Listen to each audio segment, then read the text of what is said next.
The human commander woke up in a room made of silver walls that glowed like starlight. He could not tell where the light came from. Everything around him was quiet, too quiet for a place that held prisoners. The air felt heavy, humming with strange energy. His head ached, and a sharp pain reminded him of the last thing he saw, his ship being pulled by a beam of blue light into the alien vessel. His name was Elias Ward, commander of the Earth exploration ship Horizon. He had led a small crew through uncharted space. They were on a peaceful mission to map nearby systems, but now everything had gone wrong. His crew was gone, his ship was lost, and he was alone in a place that felt alive. The door of the chamber opened without sound. Two tall aliens stepped in. Their bodies were smooth and gray-silver, with eyes that glowed faintly green. They wore armor that looked part metal, part skin. They said nothing, only gestured for him to follow. Elias stood straight, shoulders squared, and followed them without fear. He knew panic never helped anyone survive. They led him through long halls filled with glowing veins of light that pulsed like a heartbeat. Every wall seemed to watch him. The aliens finally stopped before a large door that curved like a wave. It opened to a room unlike anything he had ever seen. A throne room, vast and bright, filled with shimmering energy. At the center sat Queen Serafra, ruler of the Zelrathi Dominion. She was taller than any human woman, elegant but strange, her skin smooth and almost glass-like. Her eyes were deep violet, glowing softly as if holding stars inside. Around her throne floated crystal devices that pulsed with thought energy. Elias was brought forward and the guards knelt. He remained standing. His boots echoed lightly against the metal floor. The queen tilted her head, studying him with calm curiosity. "You are the creature they call human?" she asked in a voice that was soft but carried power. It was strange, both distant and alive. "Yes," Elias said, steady. "Commander Elias Ward, United Earth Fleet." "You speak with courage," she said. "Do you not know where you stand?" "In front of a ruler," he said, "one who seems to prefer questions over violence. That gives me hope." Her eyes narrowed slightly. "Hope," she repeated, tasting the word. "Strange. We do not use that word. It implies uncertainty, weakness of control." "Maybe," Elias said calmly. "Or maybe it's strength. The power to keep going even when you don't know what will happen." A long silence followed. The queen rose from her seat, her movement smooth like liquid light. She approached him slowly. The air shimmered between them. "I wish to understand you," she said. "You are unlike any race we have met. You act without logic, yet you survive. You show fear, yet you fight. Why?" "Because that's what humans do," Elias said. "We keep trying, even when logic says we should stop." The queen raised her hand and placed it gently on his forehead. Her fingers were cool and light as air. A sudden rush of images flowed through her. Oceans, laughter, music, pain, love, fire, and freedom. She gasped and pulled back. What is this feeling?" she asked, stepping away, her breathing uneven. Elias blinked, steady but cautious. "That's emotion," he said quietly. "It's part of being human." Her eyes glowed brighter. "Emotion? I have read of it. A sickness of lesser species. It clouds thought." "Maybe," Elias said, "but it also makes us who we are. Without it, we'd just be machines." The queen turned away, confused and disturbed. She had ruled for centuries with perfect control, trained from birth to think without passion. But when she touched the human, something had burned inside her mind. Warmth, brightness, chaos. It frightened her more than any weapon could. She waved a hand and the guards took him away to a holding cell. But as they dragged him out, her eyes followed him longer than they should have. Elias's new room was small but clean. A transparent wall separated him from the hallway. It didn't feel like a prison, more like an observation chamber. He could see small drones floating near the ceiling, watching his every move. He sat on the floor, back against the wall, and tried to think. He had seen many things in space, but never something like her. A queen who looked at him not with hatred, but confusion. He felt there was more to her than the cold mask she showed. Hours passed. Then, without warning, the wall opened again. The queen entered alone, her guard staying outside. "You are not afraid of me," she said softly. "I don't see a reason to be," Elias replied. "You've kept me alive." "That's not something monsters do," she frowned. "I am no monster. I am the guide of the Zelrathi. My people see emotion as poison. If they knew what I just felt, they would call it corruption. Maybe it's not corruption, Elias said. Maybe it's discovery. Her eyes met his again. Discovery, she repeated quietly, the word echoing through her. She sat down across from him, her elegant form glowing faintly. Humans, you touch everything you see. You feel, you create, you destroy. We, the Zelrathi, have removed such instincts. We thought ourselves perfect. But you make me feel unstable, Elias smiled faintly. Unstable isn't always bad. It means something inside you wants to change. The queen looked down at her hands. For the first time she noticed they were trembling. Change, she whispered. I do not understand why your presence affects me so. When I touched your mind, I saw things I cannot explain. Oceans that breathe. A sky full of color. Warmth that does not burn. You made me feel it. It was... She paused, searching for a word. Beautiful. Elias said nothing for a moment. He only looked at her, not as a ruler, but as someone trying to be human. Maybe that's what your people have forgotten, he said softly. Beauty isn't weakness. It's life. For a long while, the queen said nothing. The hum of the ship filled the silence between them. Then she stood. Enough, she said, though her voice wavered slightly. You will remain here, I must think. As she turned to leave, Elias spoke.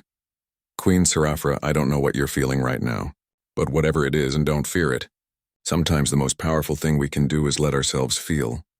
She stopped at the doorway. Her back was to him, but he saw her shoulders tense. Humans, she whispered. You play with fire and call it light. Then she left. That night, Queen Serafra sat alone in her private chamber. Around her floated holograms of her empire. Planets, fleets, millions of lives that obeyed her without question. She had ruled without emotion, believing logic was the only truth. But now something had cracked inside her. When she closed her eyes, she saw the human's eyes, calm, kind, alive. She remembered the warmth that spread through her when she touched him. No machine could measure it. No logic could explain it. Her neural implants, designed to keep her emotions in check, flickered with instability. Her heart, a heart she had almost forgotten she had, beat faster. For the first time in centuries, Queen Serafra dreamed.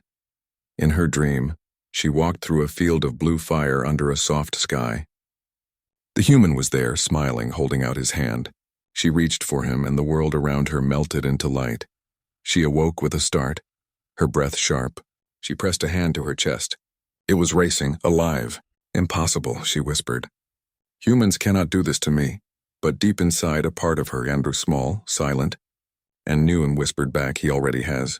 And far across the ship, Elias sat awake in his cell, staring at the stars outside the window. He didn't know why, but he felt that something had begun, something that could change not just him or the queen, but two entire worlds. The first spark had been lit.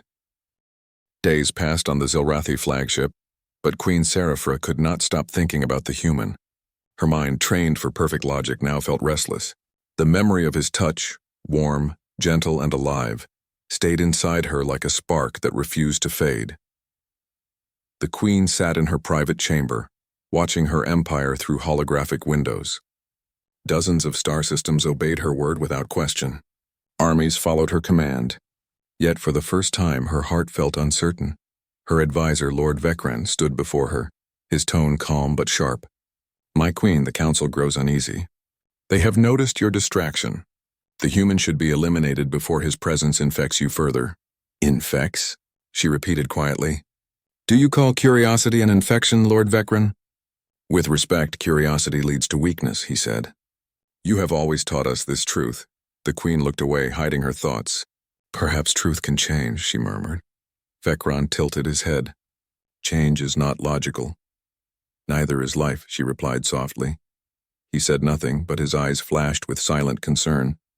He bowed and left, leaving the queen alone with her confusion. Meanwhile, Commander Elias Ward sat in his cell, unaware of the storm building around him. The walls still glowed with that same soft silver light. He had counted the minutes, then stopped counting. Time had no meaning here, but something was different today. The walls shimmered, and instead of guards, Queen Serafra herself entered the room. This time she wore no crown or armor. only a simple dark robe that made her look less like a ruler and more like a person. Elias stood and gave a small nod. "Your Majesty, I didn't expect another visit. I should not be here," she said, stepping closer. "But I cannot ignore this. Disturbance. When I am near you, my control weakens. I must understand why." He smiled faintly. "Maybe it's not something to understand with logic." Her eyes narrowed slightly. "Everything has logic. Even chaos follows rules." "Then maybe," he said, "you've just never met a rule that could be broken beautifully." For a moment, silence filled the room. The Queen stared at him, trying to decide whether his words were foolish or wise. "You speak strangely for a creature in chains," she said at last. "I speak the same way I did when I was free," he answered. "Because freedom doesn't live in walls. It lives in how we think." She looked at him closely. His calm voice, his steady eyes, they unsettled her more than any weapon. "You are either very brave," she said, "or very foolish. Maybe a little of both," he said, smiling. She turned away quickly, but not before he saw the faintest curve of her lips, a ghost of a smile. In the following days, the Queen began to visit him often. Sometimes she came with questions about humanity. Sometimes she came without any reason at all. "Why do your people paint?" she asked once. "It serves no survival purpose." "Because sometimes beauty is survival," Elias said. "It reminds us we're alive, alive," she repeated. Such a small word. Yet it feels infinite. Another time she asked, "What is love?" Elias paused, unsure how to explain. "It's when you care for someone so much that their happiness becomes your own." "That sounds dangerous," she said. "It is," he replied softly. "But it's worth it." Her expression was unreadable. Yet her voice dropped to a whisper. "You humans chase danger and call it joy," he smiled. "Maybe that's why we survive." The guards and scientists began to notice the Queen's strange behavior. They whispered behind her back, afraid but curious. She had started giving softer orders. She had even stopped the dissection of 2 captured humans from another ship.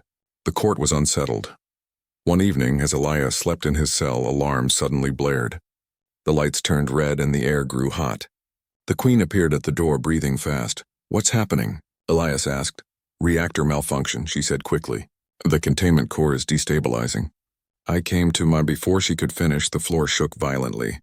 A burst of energy hit the corridor, throwing her to the ground. Sparks flew, alarms screamed.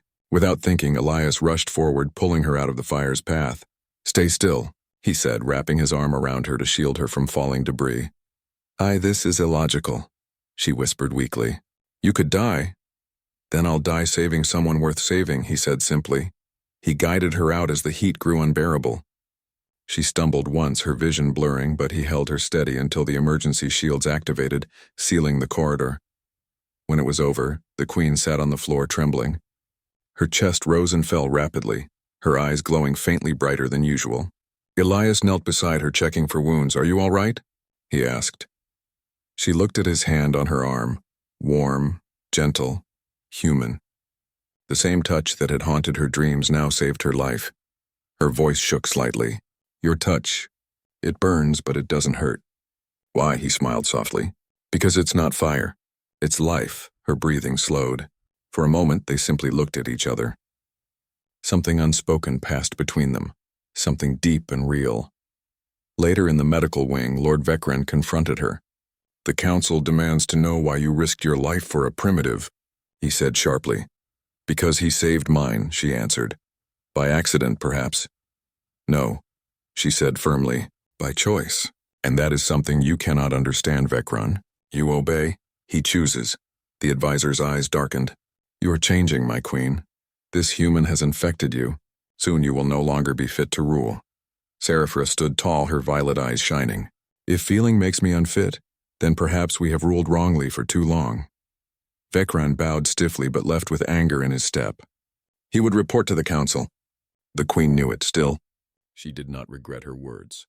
That night she visited Elias again. This time without guards or disguise. "You risk much coming here," he said softly. "Let them watch," she replied. "I no longer care." She sat near him, her eyes tired but alive. "When you touched me in the corridor, something inside me broke.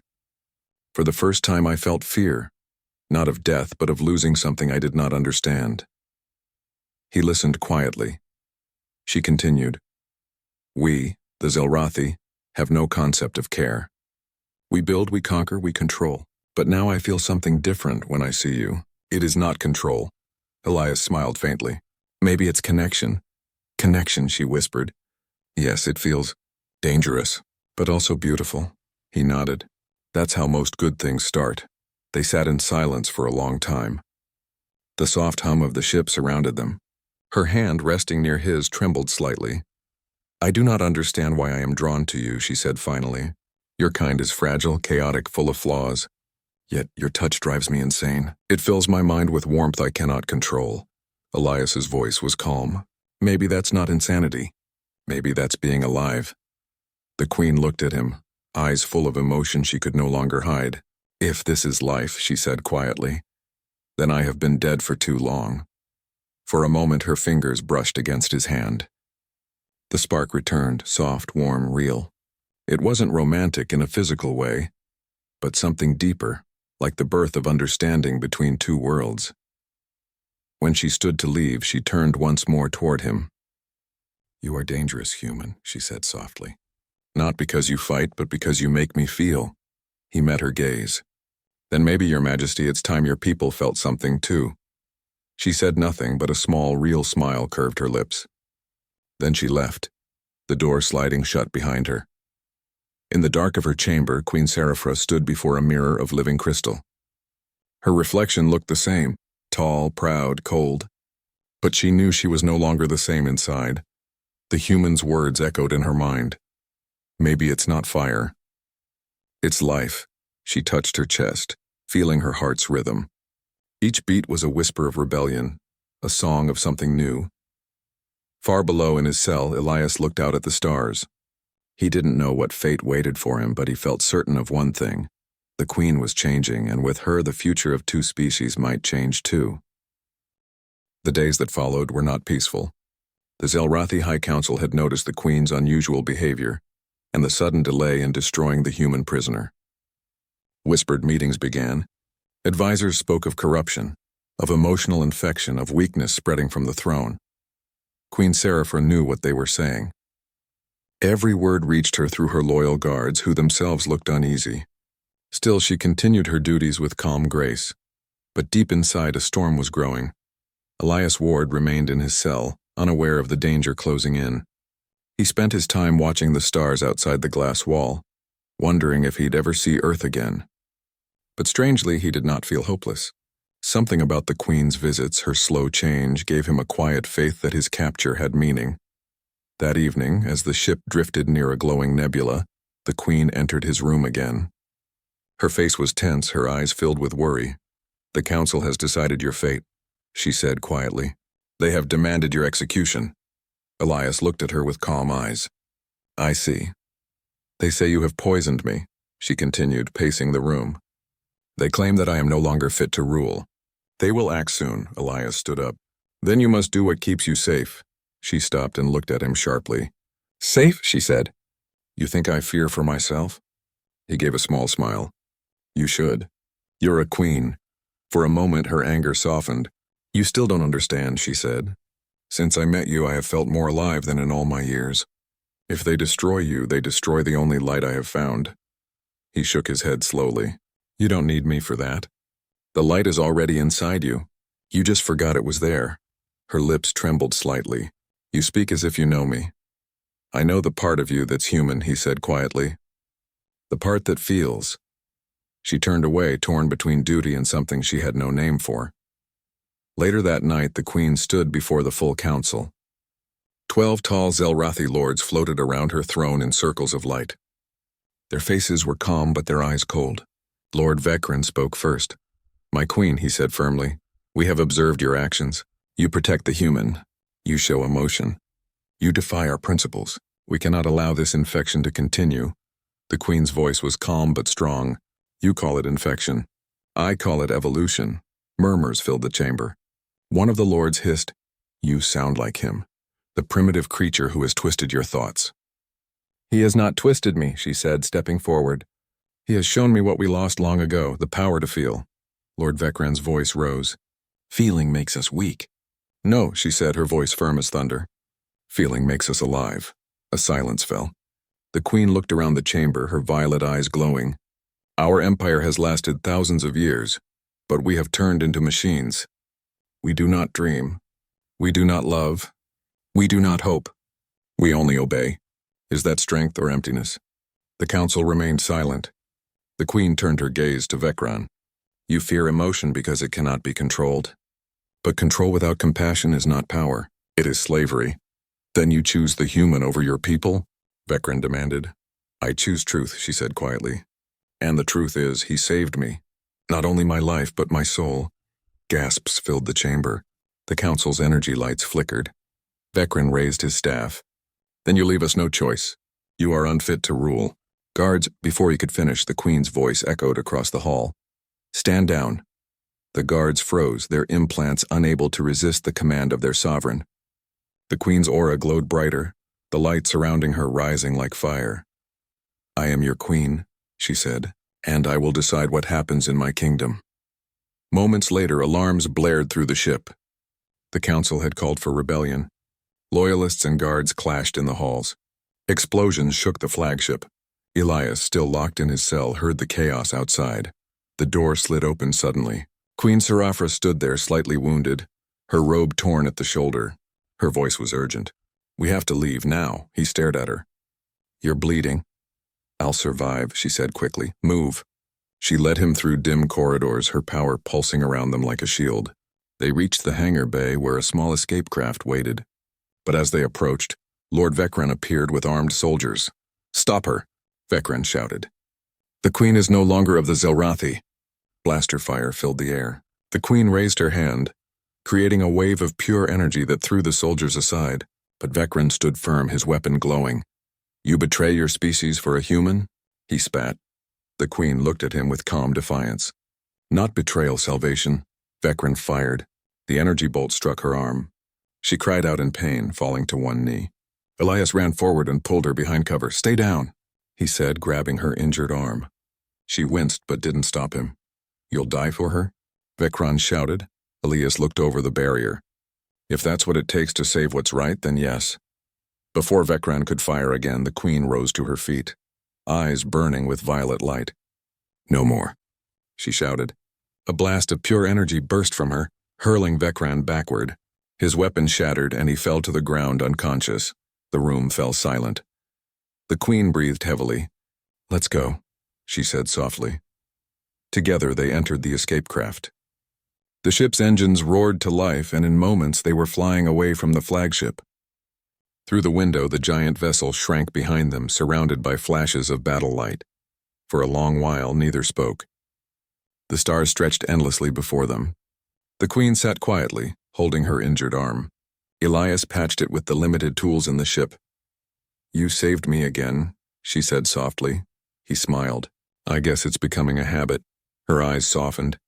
You risked your life for me. Why? He shrugged. Because I care. She tilted her head slightly. Care, another strange human word. It hurts, but it also heals. That's how it works, he said. The best things usually do both. She looked out at the stars. Where will you go now? Home, he said. If it still exists, she nodded slowly. And me? My people will see me as a traitor. He looked at her. Then maybe it's time to build something new.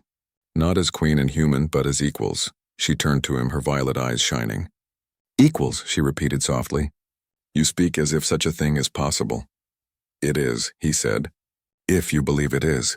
For the first time she smiled, genuine and full of warmth. Your faith is dangerous, human. He chuckled. Maybe, but it's contagious. Hours later they landed on a small moon covered in glowing mist. The air was thin but breathable. They stepped outside together, the stars bright above them. The queen looked up, then down at her hand. Slowly she reached out to him. When I touched you the first time, she said, I felt chaos. It terrified me, but now it feels like peace. He took her hand gently.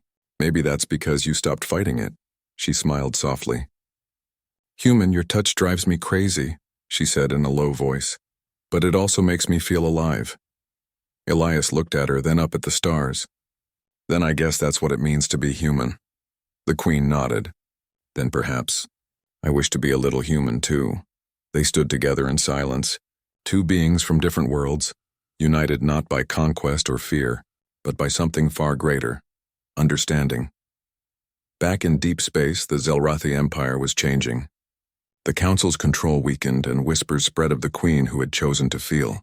Some called her mad, others called her visionary, but for the first time in their history the Zelrathi began to dream. On the quiet moon, Queen Seraphra watched Elias repairing the small ship. She spoke softly, almost to herself. "My people will come for me one day." Elias looked up. "Then we'll face them together. You think you can stand against an empire?" she asked. He smiled. "Humanity's done stranger things." She laughed softly, a sound that surprised even her. It was gentle, alive, real. For the first time, the Queen of the Zelrathi felt free. Not because she ruled, but because she understood.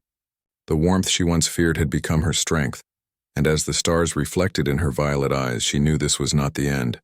It was only the beginning.